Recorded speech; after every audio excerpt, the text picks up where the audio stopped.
Hi, this is Luke from Improve Your Accent, and today's word is world. World. The lips round for the W sound, then spread outwards for the vowel. World. Make sure you pronounce the L. World. World. So when you take time to be grateful for what you have, you start to notice more things to be grateful for. It's called selective attention, where we selectively pay attention to things that reinforce whatever is in our attention zone.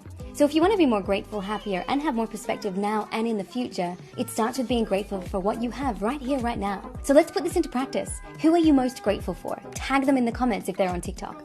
How often do you respond to the question of, how are you? With the standard thoughtless, great thanks, and you? Transactional, impersonal, forgettable. If you want to create an impactful feeling of positivity, then instead try questions like, what are you most looking forward to this week? What did you most enjoy about the weekend? Firstly, you'll take that person by surprise because it'll disrupt them from automatically responding to actually thinking about an answer. Secondly, when you skew a person's thinking towards the positive, it draws them into the domain of positive empathy, which is felt in the supramarginal gyrus of the brain. This is the state that gets people feeling more open to sharing and being more connected. Did you know that people will like you more after you make a mistake?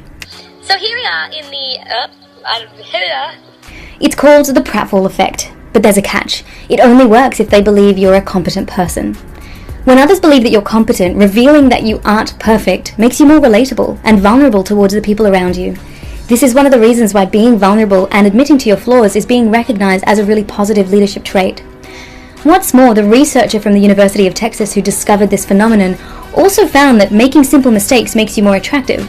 In this study, he had men listen to tape recordings of people taking a quiz. When people did well on the quiz but spilled coffee at the end of the interview, the men rated them higher on likability and being more attractive than when they did well on the quiz and didn't spill the coffee. So the key message here is that you don't need to try so hard to be perfect all the time. Sometimes just being human makes you more likable. Just be you. When you're self-confident, you trust in your abilities to perform, whether the circumstances are familiar or not. For example, if you're an expert in strategy, you'd feel confident preparing a report on the internal strategy of a company. But you'd lack confidence if you were asked to do an impromptu interpretive dance in front of management.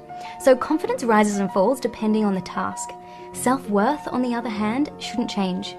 Your self-worth is about how you feel about your innermost self and the value that you place on yourself. It's your degree of self-love. If you have a high degree of self-worth, then your confidence can go up and down depending on what you're doing, but your sense of self-worth stays the same. It's really important to be aware of this difference, and you really want to find ways to cultivate your self-love.